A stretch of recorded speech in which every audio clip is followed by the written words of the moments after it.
ಆಕಾಶವಾಣಿ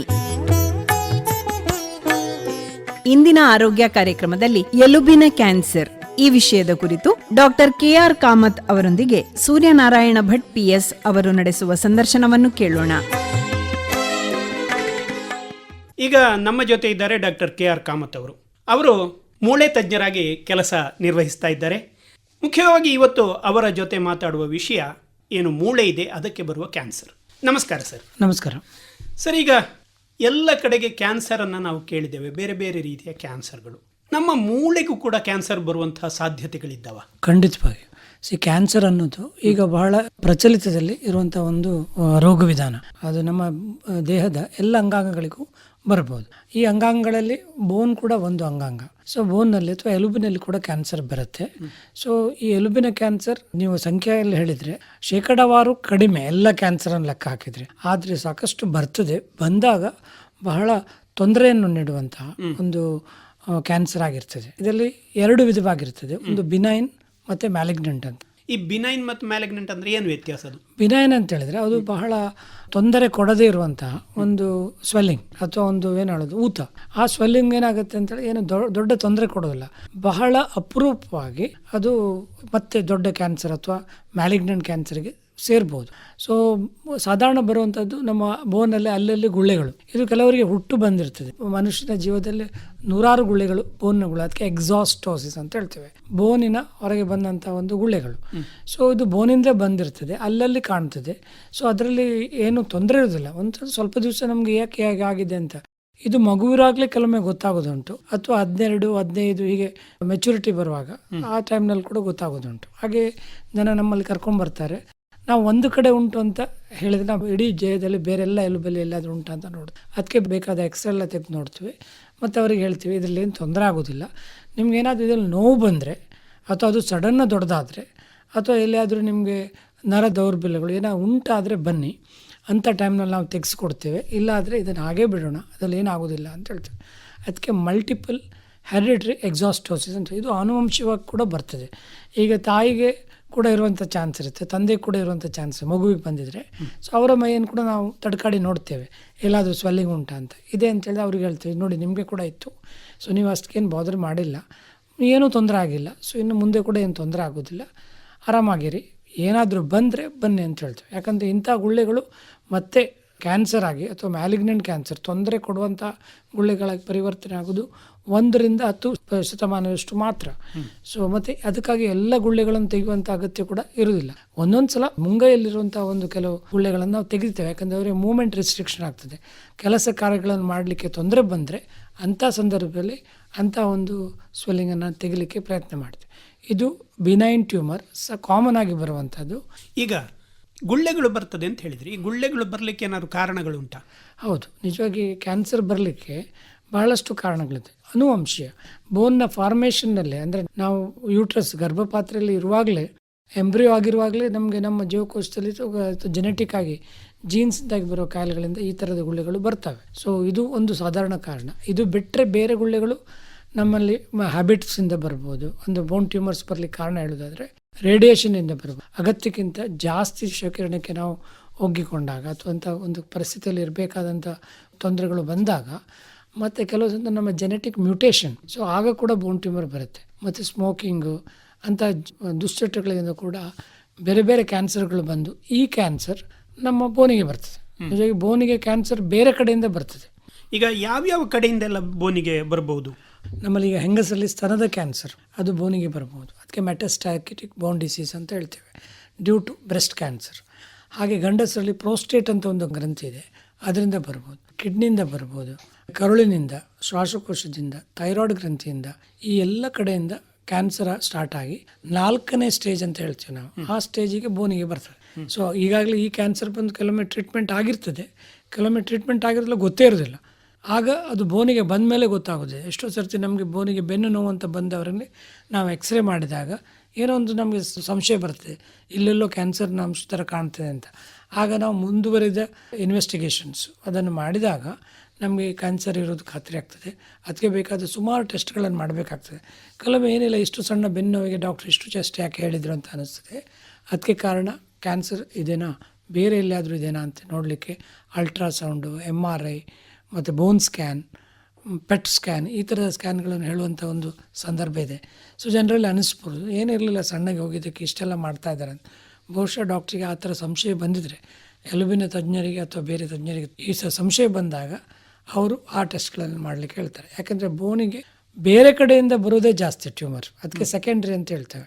ನಾನು ಹೇಳಿದಂಥ 5-6 ಸ್ಥಳಗಳಲ್ಲಿ ಕಾಮನ್ ಆಗಿ ಕ್ಯಾನ್ಸರ್ ಬಂದರೆ ಅದು ಬೋನಿಗೆ ಬಂದಾಗ ಮೆಟಾಸ್ಟಾಟಿಕ್ ಡಿಸೀಸ್ ಅಂತ ಹೇಳ್ತೇವೆ, ಅಥವಾ ಸೆಕೆಂಡ್ರಿ ಟ್ಯೂಮರ್ ಅಂತ ಹೇಳ್ತೇವೆ. ಪ್ರೈಮರಿಯಾಗಿ ಬಂದದ್ದು ಬೇರೆ ಕಡೆ, ಇಲ್ಲಿ ಎರಡನೇದಾಗಿ ಬಂದಿದೆ. ಬರುವಾಗ ಸಾಕಷ್ಟು ಸ್ಟೇಜಸ್ ಮುಂದೆ ಹೋಗಿರ್ತದೆ. ಲೈಕ್ ಲಂಗ್ ಕ್ಯಾನ್ಸರ್, ಅದು ಬೋನಿಗೆ ಬರ್ಬೋದು. ಥೈರಾಯ್ಡ್ ಕ್ಯಾನ್ಸರ್ ಬೋನಿಗೆ ಬರ್ಬೋದು. ಸ್ತನ ಮತ್ತು ಪ್ರೋಸ್ಟೇಟ್, ಹೆಂಗಸರಲ್ಲಿ ಮತ್ತು ಗಂಡಸರಲ್ಲಿ ನಾನು ಹೇಳಿದ ಹಾಗೆ ಕ್ರಮಬದ್ಧವಾಗಿ ಅಲ್ಲಿ ಕೂಡ ಹಾಗೆ ಬೋನಿಗೆ ಬರ್ಬೋದು. ಕರುಳಲ್ಲಿ, ಲಂಗ್ಸಲ್ಲಿ ಮತ್ತು ಬೇರೆ ಬೇರೆ ಅಂಗಾಂಗಗಳಿಂದ ಬೋನಿಗೆ ಕೂಡ ಬರ್ಬೋದು. ಈಗ ಇದು ಬಂದಾಗ ಗುಳ್ಳೆಗಳು ಕಾಣಿಸಿಕೊಳ್ಳುವುದು ಯಾವುದಾದ್ರೂ ಇಂತಹ ಒಂದು ಮೂಳೆಯಲ್ಲಿ ಅಂತ ಏನಾದರೂ ಉಂಟಾ, ಅಥವಾ ಯಾವುದ್ರಲ್ಲೂ ಕಾಣಿಸ್ಕೊಳ್ಳಿ? ನಮ್ಮ ದೇಹದ ಎಲ್ಲ ಮೂಳೆಗಳಲ್ಲಿ ಕೂಡ ಬರಬಹುದು. ಬಟ್ ಸಾಮಾನ್ಯವಾಗಿ ಇವುಗಳು ಬರೋದು ಈಗ ಸೆಕೆಂಡ್ರಿ ಅಂತ ಹೇಳ್ತೀವಿ ನೋಡಿ. ಈ ಬೇರೆ ಕಡೆಯಿಂದ ನಮ್ಮ ಮೂಳೆಗೆ ಬರುವಂಥದ್ದು ಅರೌಂಡ್ ದ ಪೆಲ್ವಿಸ್, ನಮ್ಮ ಸೊಂಟದ ಆಚೆ ಈಚೆ, ಮತ್ತು ಸ್ಪೈನಲ್ ಕಾಲಮ್, ವರ್ಟೆಬಲ್ ಕಾಲಮ್ ಅಥವಾ ಕಶೇರುಕಗಳ ಸಂದುಗಳಲ್ಲಿ ಅಲ್ಲಿ ಬರ್ತದೆ. ಅದು ಬೇರೆ ಕಡೆಯಿಂದ ಬರುವಂಥದ್ದು, ಬೇರೆ ಎಲ್ಲೂ ಬರಬಾರ್ದು ಹೇಳಿಲ್ಲ. ಬಟ್ ಸಾಧಾರಣವಾಗಿ ಸೆಕೆಂಡ್ರೀಸ್ ಅಂತೇಳಿ ಪ್ರಾಥಮಿಕವಾಗಿ ಬೇರೆ ಕಡೆ ಸ್ಟಾರ್ಟ್ ಆಗಿದ್ದಂಥ ಕ್ಯಾನ್ಸರ್ ನಮ್ಮ ಸೊಂಟದ ಆಚೆ ಈಚೆ 2 ಹಿಪ್ ಜಾಯಿಂಟ್ ಅಥವಾ ಅರೆಕಟ್ಟಿನ ಜಾಯಿಂಟ್ಸ್ಗಳೆಲ್ಲ ಸಂದುಗಳಲ್ಲಿ ಈ ಒಂದು ಕಾಯಿಲೆ ಕಂಡು ಬರ್ತದೆ. ಪ್ರೈಮರಿಯಾಗಿಯೇ ಈ ಬೋನ್ನಲ್ಲಿ ಅಥವಾ ಮೂಳೆಯಲ್ಲಿ ಬರುವಂತಹ ಚಾನ್ಸಸ್ ಉಂಟಾ? ಹೌದು, ಅದಕ್ಕೆ ಪ್ರೈಮರಿ ಬೋನ್ ಟ್ಯೂಮರ್ ಅಂತ ಹೇಳ್ತೇವೆ. ಬಹಳ ಕಾಮನ್ ಆಗಿ ಬರುತ್ತೆ ಮಜ್ಜೆಯ ಕ್ಯಾನ್ಸರ್, ಅದಕ್ಕೆ ಮಲ್ಟಿಪಲ್ ಮೈಲೋಮಾ ಅಂತ ಹೇಳ್ತೇವೆ. ನೀವು ಕೇಳಿರ್ಬೋದು ಮಲ್ಟಿಪಲ್ ಮೈಲೋಮಾ ಆಗಿತ್ತಂತೆ ಅಂತ. ಯೂಶ್ವಲಿ ಇದು ಬರೋದು ತುಂಬ ಪ್ರಾಯ ಆದಮೇಲೆ, ಬಟ್ ಈಗ ಸಣ್ಣ ಪ್ರಾಯದಲ್ಲಿ ಕೂಡ ಕೆಲವೊಮ್ಮೆ ಕಂಡಿರ್ತದೆ. ಸೊ 60-70 ನಂತರ ಬರುವಂಥ ಒಂದು ಕಾಯಿಲೆ ಆಗಿರ್ತದೆ. ಅದು ಮಲ್ಟಿಪಲ್ ಮೈಲೋಮಾ, ಬೋನಿನ ಮಜ್ಜೆಯ ಒಂದು ಪ್ರೈಮರಿ ಟ್ಯೂಮರ್. ಈ ಟ್ಯೂಮರ್ ಬಂದಾಗ ಅವರಲ್ಲಿ ರಕ್ತಹೀನತೆ ಇರ್ತದೆ, ಅಲ್ಲಲ್ಲಿ ಬೋನಲ್ಲಿ ನೋವಿರ್ತದೆ, ಪ್ಯಾಥೊಲಾಜಿಕಲ್ ಫ್ರ್ಯಾಕ್ಚರ್ ಅಥವಾ ಎಲುಬು ಮುರಿತಕ್ಕೆ ಒಳಗಾಗ್ತಾರೆ. ಸೊ ಇಂಥ ಸಂದರ್ಭಗಳಲ್ಲಿ ನಾವು ಅವರನ್ನು ಕಾಯಿಲೆ ಇರ್ಬೋದು ಅಂಥೇಳಿ ಬ್ಲಡ್ ಟೆಸ್ಟು, ಬೋನ್ ಬಯಾಪ್ಸಿ ಈ ಥರ ಮಾಡಿ ಕಂಡುಹಿಡಿತೇವೆ. ಇದು ಪ್ರೈಮರಿ ಮ್ಯಾಲಿಗ್ನೆಂಟ್ ಬೋನ್ ಟ್ಯೂಮರ್, ಅಂದರೆ ಕ್ಯಾನ್ಸರ್ ಅಂತ ಹೇಳಬಲ್ಲ ಪ್ರಾಥಮಿಕ ಬೋನಿಗೆ ಬರುವಂಥ ಅರ್ಬುದ ಆಗಿರ್ತದೆ. ಈಗ ಬೋನ್ ಅಥವಾ ನಮ್ಮ ಮೂಳೆಗೆ ಬರುವ ಕ್ಯಾನ್ಸರ್ ಮಜ್ಜೆಯಲ್ಲಿ ಅಥವಾ ಅದರ ಹೊರಗೂ ಬರ್ಬೋದಾ? ಹೇಗೆ? ಬೋನನ್ನು ನಾವೊಂದು ಸ್ಟ್ರಕ್ಚರ್ ಆಗಿ ಡಿವೈಡ್ ಮಾಡಿದಾಗ ಮಜ್ಜೆ ಮತ್ತು ಕಾರ್ಟೆಕ್ಸ್ ಮತ್ತು ಪೆರಿಯಾಸ್ಟಮ್, ಹೀಗೆ 3 ಥರದ ಪದರಗಳಿದ್ದಾವೆ. ಮಧ್ಯದಲ್ಲಿ ಬರೋದು ಮಜ್ಜೆ, ಆಚೆ ಈಚೆ ಕಾರ್ಟೆಕ್ಸ್ ಅಂತ ಹೇಳ್ತೀವಿ. ಅದು ನಿಜವಾಗಿ ಬೋನ್ ನಾವು ಗಟ್ಟಿರ್ತದೆ. ಅನಂತರ ಅದಕ್ಕೊಂದು ಬ್ಲಡ್ ಸಪ್ಲೈ ಮತ್ತು ಸೇಫ್ಟಿಗಾಗಿ ಪೆರಿಯಾಸ್ಟಮ್ ಒಂದು ಕವಚ ಇರ್ತದೆ. ಇದು 3 ಭಾಗದಲ್ಲಿ ಎಲ್ಲ ಕಡೆ ಕೂಡ ಕ್ಯಾನ್ಸರ್ ಬರ್ಬೋದು. ಇದೆಲ್ಲವನ್ನು ಕೂಡ ನಾವು ಈ ಎಲುಬಿನ ಕ್ಯಾನ್ಸರ್ ಅಂತ ಹೇಳ್ತೇವೆ. ಹೌದು, ಎಲುಬಿನ ಕ್ಯಾನ್ಸರ್ ಈ ಸ್ಟ್ರಕ್ಚರ್ ಇದು. ಈ ಬೋನಿಗೆ ಬಂದಂಥ ಕ್ಯಾನ್ಸರ್ ಹತ್ರದಲ್ಲಿರುವಂಥ ಮಸಲ್ಸಿಗೆ, ನರ್ವ್ಸಿಗೆ ಮತ್ತು ಬೇರೆ ಟಿಶ್ಯೂಗಳಿಗೆ, ಮಾಂಸಖಂಡಗಳಿಗೆಲ್ಲ ಸ್ಪ್ರೆಡ್ ಆಗ್ಬೋದು, ಅದನ್ನು ಆವರಿಸ್ಕೊಳ್ಬೋದು. ಹೌದು. ನಮಗೆ ಸಾಮಾನ್ಯವಾಗಿ ಇದರ ಅನುಭವ ಹೇಗೆ ಆಗುವುದು ಬಂದವರಿಗೆ? ಸಾಧಾರಣ ಗುಳ್ಳೆಗಳು ಬಂದಾಗ ಕೆಲವೊಮ್ಮೆ ಗೊತ್ತೇ ಆಗೋದಿಲ್ಲ. ಅದು ಒಂದು ಗುಳ್ಳೆ ಅಂತೇಳಿದ ಒಂದು ಚೆಂಡಿನ ಥರ ಇರುತ್ತೆ ಅಂತ ನಾವು ಎಣಿದು ಆಗೋದಿಲ್ಲ. ಅದು ಸ್ವಲ್ಪ ಉಬ್ಬಿದ ಥರ ಇರ್ಬೋದು. ಕೆಲವು ಸರ್ತಿ ಏನಾಗ್ತದೆ, ಮೊದಲು ನೋವು ಬರ್ತದೆ. ಎಸ್ಪೆಷಲಿ ಆಸ್ಟಿಯೋಸಾರ್ಕೋಮಾ ಅಂತ ಹೇಳ್ತೇವೆ, ಬಹಳ ಕಠಿಣವಾದಂಥ ಒಂದು ಕಾಯಿಲೆ. ಇದು 12-13 ವರ್ಷದಿಂದ 20-22 ವರ್ಷದಲ್ಲಿ ಬರುವಂಥ ಒಂದು ಅತಿ ತೀವ್ರವಾದ ಬೋನಿನ ಒಂದು ಟ್ಯೂಮರ್ ಆಸ್ಟಿಯೋಸಾರ್ಕೋಮಾ. ಇದು ಫಸ್ಟಿಗೆ ನೋವು ಕಂಡು ಬರ್ತದೆ ಅರೌಂಡ್ ದ ನೀ ಜಾಯಿಂಟ್, ನಮ್ಮ ಮೊಣಕಾಲು ಗಂಟಿನ 5 ಮೇಲೆ ಅಥವಾ ಕೆಳಗೆ ನೋವು ಕಾಣ್ತದೆ. ಆಮೇಲೆ ನೋವಿದ್ದಾಗ ಅವರು ಡಾಕ್ಟರ್ ಹತ್ರ ಹೋಗ್ಬೋದು ಅಥವಾ ಯಾರ ಹತ್ರ ಹೋದ್ರೆ ನೋವಿನ ಮಾತು ತಗೊಂಡಿರ್ತಾರೆ. ಸ್ವಲ್ಪ ದಿವಸ ಆದಮೇಲೆ ಉಬ್ಬು ಕಾಣ್ತದೆ. ಆನಂತರ ಉಬ್ಬು ಜಾಸ್ತಿ ಆಗ್ತಾ ಹೋಗ್ತದೆ, ಊಟ ತಿಂಡಿ ಮಾಡಲಿಕ್ಕೆ ಆಗೋದಿಲ್ಲ, ತೊಂದರೆಗಳು ಜಾಸ್ತಿ ಆಗಿ ಡಾಕ್ಟರ್ ಹತ್ರ ಕರ್ಕೊಂಬರ್ತಾರೆ. ನೋಡುವಾಗ ಅದು ಸುಮಾರು ದೊಡ್ಡದಾದಂಥ ಒಂದು ಆಸ್ಟಿಯೋಸಾರ್ಕೋಮಾ ಅಥವಾ ಬೋನಿನ ಒಂದು ಅರ್ಬುದ. ಈ ಸಣ್ಣ ಪ್ರಾಯದಲ್ಲಿ ಆಲೋಚನೆ ಮಾಡಿ, ಸೆಕೆಂಡ್ ಡಿಕೇಡ್ ಆಫ್ ಲೈಫ್, 2ನೇ ದಶಕ ನಮ್ಮ ಜೀವನದ ಬಹಳ ಉತ್ತಮವಾದಂಥ, ನಾವು ಬೆಳೆಯುವಂಥದ್ದು, ನಿಜವಾಗಿ ಫಾರ್ಮೇಷನ್ ಆಗುವಂಥ ಒಂದು ಪೀರಿಯಡಲ್ಲಿ ಬಂದುಬಿಟ್ರೆ ಅದು ಆ ಮಗುವಿಗೆ, ಆ ಹುಡುಗನಿಗೆ ಅಥವಾ ಹುಡುಗಿಗೆ ಮತ್ತು ಇಡೀ ಫ್ಯಾಮಿಲಿಗೆ ಕೂಡ ಮಾರಕವಾಗ್ತದೆ. ಅಂದರೆ ಅಷ್ಟು ಕೂಡ ಒಂದು ಕಠಿಣವಾದಂಥ ಒಂದು ಟ್ಯೂಮರ್ ಆಗಿರ್ತದೆ. ಅದನ್ನು ನಾವು ಎಷ್ಟು ಬೇಗ ಕಂಡುಹಿಡಿತೇವೆ ಅಷ್ಟು ಒಳ್ಳೆಯದು. ಅದಕ್ಕಾಗಿ ಇಂಥ ಸಂದರ್ಭಗಳಲ್ಲಿ ಸಂಶಯದಿಂದ ಜಾಸ್ತಿ ಟೆಸ್ಟ್ ಮಾಡೋದಿದೆ. ಬೋನ್ನ ಟ್ಯೂಮರ್ ಒಂದು ಗುಳ್ಳೆ ಅಂತೇಳಿದ ಒಂದು ಚೆಂಡಿನ ಥರ ಇರೋದಿಲ್ಲ. ಅದು ಕೆಲವೊಮ್ಮೆ ಗುಳ್ಳೆ ಬರದೇ ಕೂಡ ಕಾಣಿಸ್ಕೊಳ್ಬೋದು. ಸ್ವಲ್ಪ ಹಂತದಲ್ಲಿ ಅದು ಮುಂದೆ ಗುಳ್ಳೆ ಆಗಿ ದೊಡ್ಡದಾಗಿ ಇಡೀ ಬೋನನ್ನು ಆವರಿಸ್ಕೊಂಡು ಕಾಣ್ಬೋದು. ಚೆಂಡಿನ ಥರ ದೊಡ್ಡದು ಕೂಡ ಆಗ್ಬೋದು, ಆಗೋದಿಲ್ಲ ಅಂತ ಹೇಳೋದಿಲ್ಲ. ಬಟ್ ಆ ಥರ ಆಗೋದು ಭಾಳ ತೊಂದರೆ ಉಂಟಾಗುವಂಥ ವಿಷಯ. ನಾವು ಯಾವತ್ತೂ ಕೂಡ ಅಷ್ಟು ದೊಡ್ಡದಾಗ್ಲಿಕ್ಕೆ ಕಾಯಬಾರ್ದು. ಬಟ್ ಕೆಲವೊಂದು ಸಲ ನಮ್ಮ ಈ ಸಾಧಾರಣ ಜನಸಂಖ್ಯೆ ನಾನು ನೋಡೋದಿದೆ, ಟ್ಯೂಮರ್ ಸ್ಟಾರ್ಟ್ ಆಗುತ್ತೆ, ಒಂದು ಡಾಕ್ಟರ್ ಹತ್ರ ಬರ್ತಾರೆ, ಅವ್ರು ಸಸ್ಪೆಕ್ಟ್ ಮಾಡಿ ಟ್ರೀಟ್ಮೆಂಟ್ ಹೇಳ್ತಾರೆ ಅಂತ ಹೇಳಿದ್ರೆ ಟ್ರೀಟ್ಮೆಂಟ್ ತುಂಬ ಕ್ಲಿಷ್ಟಕರವಾದ್ದು, ಖರ್ಚು ಕೂಡ ಇರುತ್ತೆ. ಅವರು ಅಲ್ಲಿಂದ ಮತ್ತೆ ಬೇರೆ ಕಡೆ ಹೋಗ್ತಾರೆ, ಇನ್ನೊಂದು ಕಡೆ ಹೋಗ್ತಾರೆ, ಹೀಗೆ ಮಾಡಿ ಮಾಡಿ ಮಾಡಿ ದೊಡ್ಡದಾಗಿ ಸಣ್ಣ ಒಂದು ಲಿಂಬೆ ಹಣ್ಣಿನ ಗಾತ್ರದ ಒಂದು ಟ್ಯೂಮರ್ ಒಂದು ದೊಡ್ಡ ಚೆಂಡು, ಫುಟ್ಬಾಲ್ ಚೆಂಡಿನಷ್ಟು ದೊಡ್ಡದಾದ್ಮೇಲೆ ಅದರಲ್ಲಿ ಗಾಯ ಆಗಿ ರಕ್ತ ಸೋರಿಕೆ ಆದಾಗ ಮತ್ತೆ ವಾಪಸ್ ಬರೋದೆ. ಬಹುಶಃ ಅಂಥ ಸಂದರ್ಭದಲ್ಲಿ ಎಷ್ಟು ಬೇಗ ಚಿಕಿತ್ಸೆಯನ್ನು ಅಳವಡಿಸ್ಲಿಕ್ಕಾಗ್ತದೆ ಮತ್ತು ನೀವು ಚಿಕಿತ್ಸೆಗೆ ಒಳಗಾಗ್ತೀರಾ ಅಷ್ಟು ಒಳ್ಳೆಯದು. ಸಂಶಯ ಮಾಡಿದ ಕೂಡಲೇ ಟ್ಯೂಮರ್ ಇರುತ್ತಂತಲ್ಲ, ಕೆಲವೊಮ್ಮೆ ನಾವು ಜಾಸ್ತಿನೇ ಮಾಡ್ತೀವಿ, ಯಾಕಂದರೆ ಇದ್ದರೆ ಬೇಗ ಗೊತ್ತಾದಷ್ಟು ಒಳ್ಳೆಯದು ಅಂತ ಹೇಳ್ಕೊಂಡು. ಕೆಲವೊಂದು ಟ್ಯೂಮರ್ಗಳು ನಿಮಗೆ ಕೇಳಿದಾಗೆ 5 ವರ್ಷದಿಂದ 15 ವರ್ಷದ ತನಕ ಕಾಮನ್ ಇರ್ತದೆ, ಅದು ಇವಿಂಗ್ ಸಾರ್ಕೋಮಾ ಅಂತ. 2ನೇ ದಶಕದಲ್ಲಿ ಆಸ್ಟಿಯೋಸಾರ್ಕೋಮಾ ಅಂತ, ಮತ್ತು 20ರಿಂದ 40 ವರ್ಷದಲ್ಲಿ ಜಾಯಿಂಟ್ ಸೆಲ್ ಟ್ಯೂಮರ್ ಅಥವಾ ಆಸ್ಟಿಯೋಕ್ಲಾಸ್ಟೋಮಾ ಅಂತ ಹಿಂದೆ ಕರಿತಾ ಇದ್ರು, ಇದು ಹೆಂಗಸರಲ್ಲಿ ಜಾಸ್ತಿ. ಹೀಗೆ 60 ನಂತರ ಮಲ್ಟಿಪಲ್ ಮೈಲೋಮಾ, ಮತ್ತು 50-60 ನಂತರ ಸೆಕೆಂಡ್ರೀಸ್ ಕಾಮನ್. ನಿಜವಾಗಿ ಬೇರೆ ಬೇರೆ ಕಡೆಯಿಂದ ನಾನು ಈಗಾಗಲೇ ಹೇಳಿದಂತೆ ಟ್ಯೂಮರ್ ಬರುತ್ತೆ. ಈಗ ಏಜಲ್ಲಿ ಕೂಡ ಬೇರೆ ಬೇರೆ ಏಜಿಗೆ ನಿಜವಾಗಿ ಬೋನ್ ಟ್ಯೂಮರ್ ಅಂತ ಬರ್ಬೋದು. ಯಾವಾಗಂದ್ರೆ ಹುಟ್ಟಿದ ಮಗುವಿನಿಂದ ಹಿಡಿದು ಆಲ್ಮೋಸ್ಟ್ 90-100 ವರ್ಷ ತನಕ ಬರ್ಬೋದು. ಒಂದಂತೇಳಿದ್ರೆ ನಮ್ಮ ಈ ಪ್ರಾಯದಲ್ಲಿ ಬಂದಾಗ ಅದನ್ನು ಎಷ್ಟು ನಾವು ಬೇಗ ಕಂಡು ಹಿಡಿದು ಬೇಗ ಗುಣ ಮಾಡುತ್ತೆ, ಅಷ್ಟು ನಮ್ಮ ಒಂದು ಫ್ಯಾಮಿಲಿಗೆ ಹೆಲ್ಪ್ ಮಾಡಿದಷ್ಟು ಕೂಡ ಅದರಿಂದ ಲಾಭ ಆಗ್ತದೆ. ನಮಗೆ ತೊಂದರೆ ಕೊಡದ ಗುಳ್ಳೆಗಳು ಕೂಡ ನಮಗೆ ಅದು ಬಂದಿದೆ ಅಂತ ಗೊತ್ತಾಗುವುದು ಹೇಗೆ? ಹೌದು, ನಿಜವಾಗಿ ತೊಂದರೆ ಕೊಡೋದ ಗುಳ್ಳೆಗಳು ಸಾಮಾನ್ಯವಾಗಿ ಇರೋದಿಲ್ಲ. ಯಾಕಂದರೆ ಜನರಲ್ಲಿ ತಪ್ಪು ಭಾವನೆ ಕೂಡ ಹೋಗಬಾರ್ದು. ಅದು ಒಂದು ಸಣ್ಣ ಬೋನ್ನ ಸ್ವೆಲ್ಲಿಂಗ್ ಆಗಿರ್ತದೆ, ಅದು ಬೋನಲ್ಲಿ ಒಂದು ಉಬ್ಬಿರ್ತದೆ. ಅದು ನೀವು ಉಬ್ಬು ಬರಲಿಕ್ಕೆ ಒಂದು ಬೋನ್ ಟ್ಯೂಮರ್ ಮಾತ್ರ ಕಾರಣ ಅಲ್ಲ, ಹಲವಾರು ಕಾರಣಗಳಿಲ್ಲ. ಅದು ಒಂದು ಬಿನೈನ್ ಟ್ಯೂಮರ್ ಆಗಿರ್ಬೋದು ಅಂತ ಅನ್ನಿಸ್ತದೆ. ಬಹುಶಃ ನಾವು ಅದನ್ನು ಎಕ್ಸ್ರೇ ಮಾಡಿದಾಗ ನಮಗೆ ಅದು ಖಚಿತ ಆಗ್ತದೆ. ಅದೆಲ್ಲ ನಾವು ಮತ್ತೆ ಸಂಶಯ ಮಾಡಬೇಕೋ ಬೇಡ ಅಂತೇಳಿ ಗೊತ್ತಾಗೋದು ಎಕ್ಸ್ರೇ ಮಾಡಿದಾಗ. ಸೊ ಈ ಥರ ಇದ್ದಾಗ ಎಕ್ಸ್ರೇ ಮಾಡಿ ನಮಗೆ ಸಂಶಯ ಆದರೆ ನಾವು ಅದನ್ನು ಮತ್ತೆ ಬೇರೆ ಪರೀಕ್ಷೆಗಳಿಗೆ, ಸ್ಕ್ಯಾನಿಂಗಿಗೂ ಎಲ್ಲ ಒಳಪಡಿಸಿ ಮತ್ತೆ ಒಂದು ಟೆಸ್ಟ್ ಮಾಡ್ತೀವಿ, ಒಂದು ಪೀಸ್ ತೆಗೆದು ಟೆಸ್ಟಿಗೆ ಕಳಿಸಿ. ಆಗ ನಮಗೆ ಖಾತ್ರಿ ಆಗ್ತದೆ ಅದು ಯಾವುದೇ ರೀತಿಯ ತೊಂದರೆ ಕೊಡುವಂಥ ಗುಳ್ಳೆ ಅಲ್ಲ, ಅದು ಸಾಮಾನ್ಯವಾಗಿರೋದು ಬಿನೈನ್ ಟ್ಯೂಮರ್. ಆಗ ನಾವು ಅವ್ರಿಗೆ ಹೇಳ್ತೇವೆ ಏನು ಮಾಡಬೇಕಾಗಿಲ್ಲ, ನೀವು ಹಾಗೆ ಬಿಡಿ. ಅದು ಮಲ್ಟಿಪಲ್ ಇದ್ದರೆ ಒಂದೇ ಇದೆ ಅಂತ ತಿಳ್ಕೊಳ್ಳಿ, ಆಗ ನಾವು ಅದನ್ನು ತೆಗೆದುಬಿಟ್ಟು ಬಯಾಪ್ಸಿ ಮಾಡೋದು ಇದೆ. ಸೊ ಅದು ಪೇಷಂಟಿಗೆ ಅವರ ಪರಿಸ್ಥಿತಿಗೆ ಅನುಗುಣವಾಗಿ ಆ ಒಂದು ಸಪೋಸ್ ಒಂದು ಹೆಣ್ಮಗಳು ಇರ್ತಾಳೆ ಅಥವಾ ಗಂಡು ಮಗು ಇರ್ತಾನೆ, ಹೆಂಗ್ ಪ್ರಾಯ ಒಂದೇ ಕಡೆ ಇದೆ, ಒಂದೇ ಸ್ವೆಲ್ಲಿಂಗ್ ಇದೆ ಅರೌಂಡ್ ದ ನೀ ಜಾಯಿಂಟ್ ಅಥವಾ ಕೈಯಲ್ಲಿ ಕಾಣುವಾಗಿದೆ. ಸೊ ಅವರಿಗೆ ಆಗ ಕಾಸ್ಮೆಟಿಕ್ಲಿ ಕೂಡ ದೇ ವೋಂಟ್ ಲೈಕ್ ಇಟ್, ಅಥವಾ ಅವರಿಗೆ ಅದು ಅಷ್ಟು ಇಷ್ಟ ಆಗೋದಿಲ್ಲ, ಎಲ್ಲರೂ ಕೇಳ್ತಾನೆ ಇರ್ತಾರೆ ಅಂತ ತಿಳ್ಕೊಳ್ಳಿ. ಆಗ ನಾವು ಅದನ್ನು ಮಾಡೋದಿದೆ. ಬಟ್ ತುಂಬ ಗುಳ್ಳೆಗಳಿದ್ದಾಗ, ಯಾವುದೇ ತೊಂದರೆ ಇಲ್ಲದಾಗ ಅದನ್ನು ನಾವು ತೆಗಿಲಿಕ್ಕೆ ಯೂಶ್ವಲಿ ಪ್ರಯತ್ನ ಮಾಡೋದಿಲ್ಲ. ಈಗ ಹೊರಗೆ ಕಾಣದೆ ಒಳಗೆ ಗುಳ್ಳೆ ಇರುವಂತಹ ಚಾನ್ಸ್ಗಳುಂಟು? ಖಂಡಿತವಾಗಿ ಅದು ಕೂಡ ಚಾನ್ಸ್ ಇದೆ. ಅದಕ್ಕೆ ಅದು ನೋವು ಮಾತ್ರ ಇದ್ದರೆ ಕೆಲವು ಸಲ, ಇನ್ನು ಗುಳ್ಳೆ ಆಗಿ ಬರಲಿಕ್ಕೆ ಇನ್ನೊಂದು 3 ತಿಂಗಳ 4 ತಿಂಗಳ ಹೋಗ್ಬೋದು. ಸೊ ಅಂಥ ಟೈಮ್ನಲ್ಲಿ ನಾವು ಸಂಶಯವೇ ನಮಗೆ ಒಂದು ದಾರಿ, ಅದೇನೋ ಇರ್ಬೋದು ಆ ಥರ. ಆ ಏಜಿಗೆ ಅನುಗುಣವಾಗಿ ನಾವು ಅದನ್ನು ಸಂಶಯಿಸ್ತೇವೆ, ಸೊ ಈ ಥರ ಇರ್ಬೋದಾ ಏನೋ ಅಂತ. ಅದಕ್ಕೆ ಬೇಕಾದ ಟೆಸ್ಟ್ಗಳನ್ನು ಮಾಡಿದಾಗ ನಮಗೆ ಗೊತ್ತಾಗ್ತದೆ.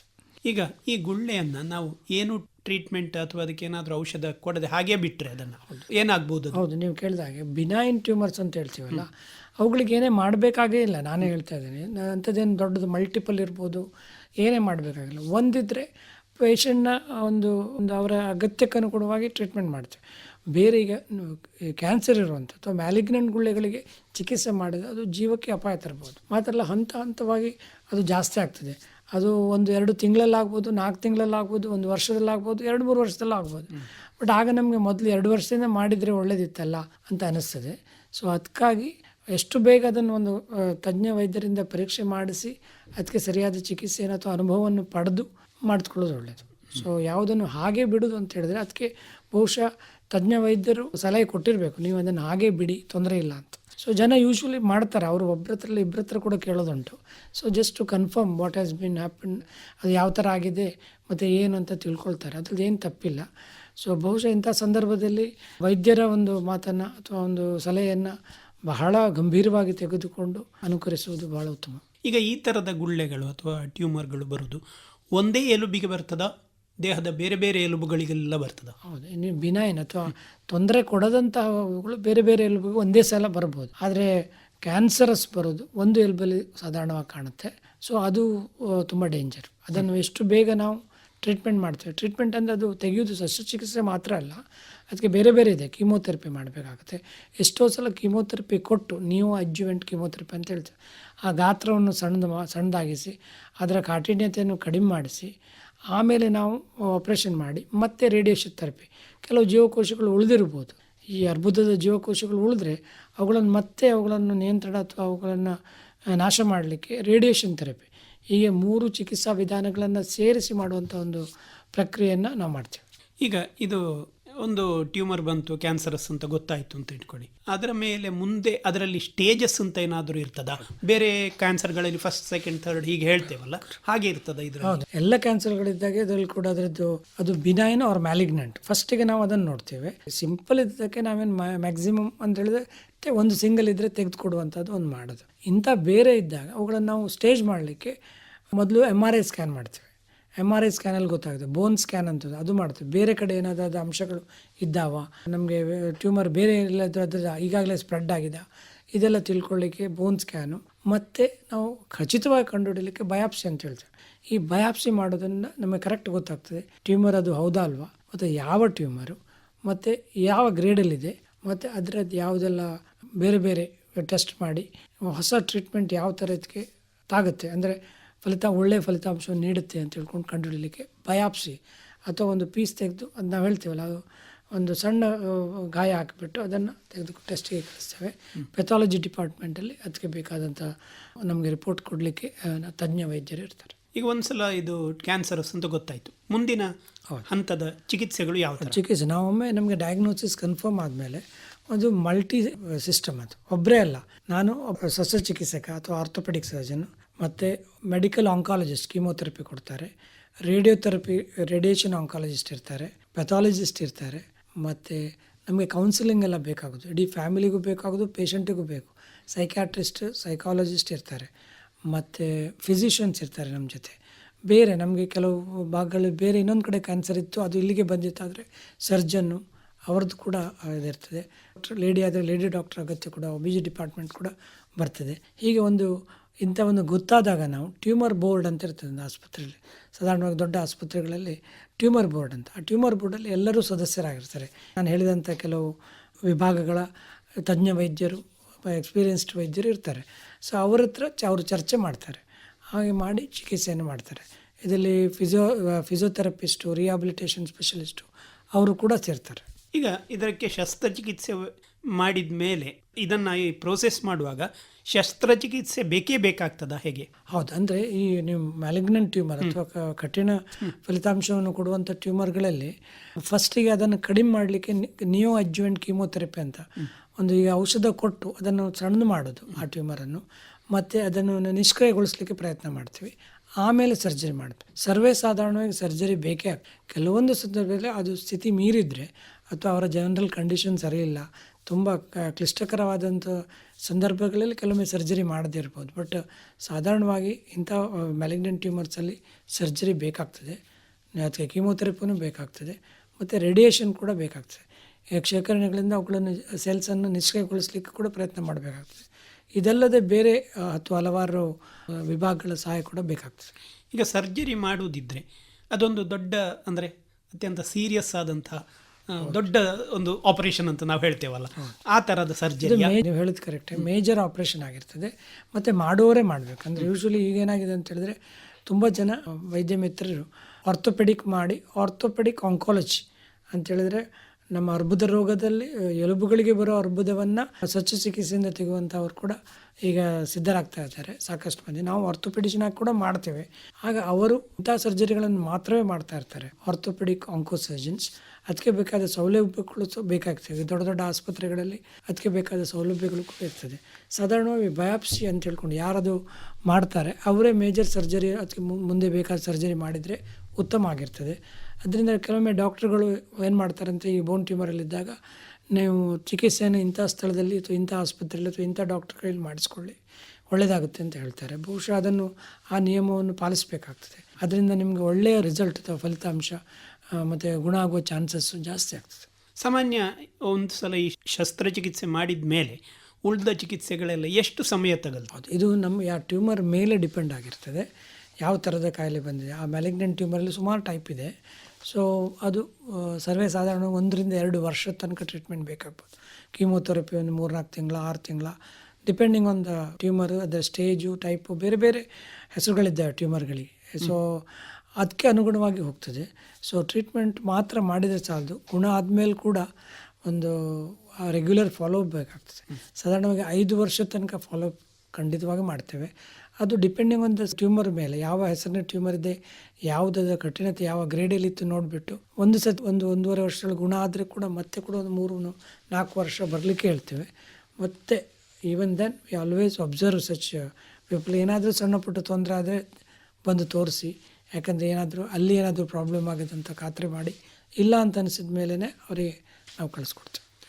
ಈಗ ಈ ಥರದ ಒಂದು ಕಾಯಿಲೆ ಬಂದು ಮತ್ತೆ ಅವರು ಆಪರೇಷನ್ ಎಲ್ಲ ಮುಗ್ದ ಮೇಲೆ ಅವರು ವ್ಯಾಯಾಮಗಳನ್ನು ಇಂಥದ್ದನ್ನೆಲ್ಲ ಮಾಡ್ಬೋದು? ಖಂಡಿತವಾಗಿ ಅವರು ಅದನ್ನು ಮತ್ತೆ ಮಾಡೋದ್ರಿಂದ ಬಾಕಿ ಎಲ್ಲ ಸ್ಥಳದಲ್ಲಿ ಕೂಡ ಮಸಲ್ಸನ್ನು ಅವರು ಇಂಪ್ರೂವ್ ಮಾಡಿದ್ದೇ ಆದರೆ ಅವರಿಗೆ ಕೆಲಸ ಕಾರ್ಯಗಳಿಗೆ ತೊಂದರೆ ಆಗೋದಿಲ್ಲ.